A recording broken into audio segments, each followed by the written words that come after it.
July 13th, 2025 Daily Bread. Passage Genesis chapter 41, verse 37 to verse 57. Key verse 51 to 52. Title Joseph in charge of Egypt.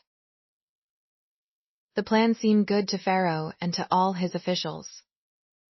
So Pharaoh asked them, "Can we find anyone like this man, one in whom is the Spirit of God?"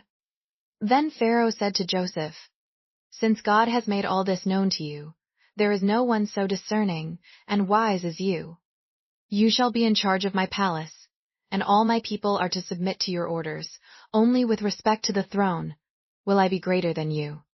So Pharaoh said to Joseph, "I hereby put you in charge of the whole land of Egypt." Then Pharaoh took his signet ring from his finger and put it on Joseph's finger.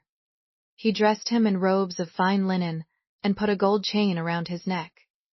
He had him ride in a chariot as his second in command, and people shouted before him, "Make way!" Thus he put him in charge of the whole land of Egypt. Then Pharaoh said to Joseph, "I am Pharaoh, but without your word no one will lift hand or foot in all Egypt." Pharaoh gave Joseph the name Zaphanath-Paneah, and gave him Asenath, daughter of Potiphar, priest of On, to be his wife. And Joseph went throughout the land of Egypt. Joseph was 30 years old when he entered the service of Pharaoh, king of Egypt. And Joseph went out from Pharaoh's presence and traveled throughout Egypt.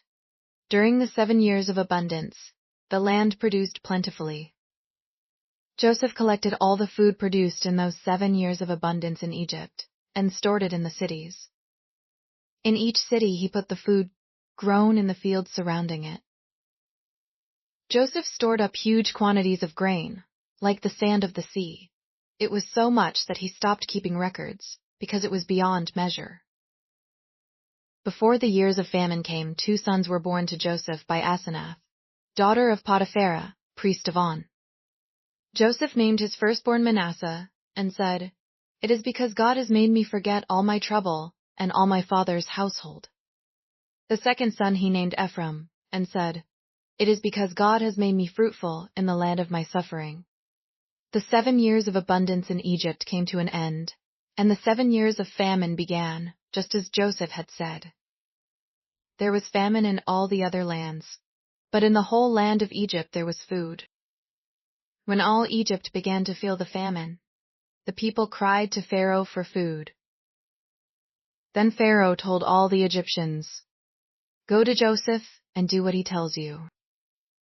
When the famine had spread over the whole country, Joseph opened all the storehouses and sold grain to the Egyptians, for the famine was severe throughout Egypt.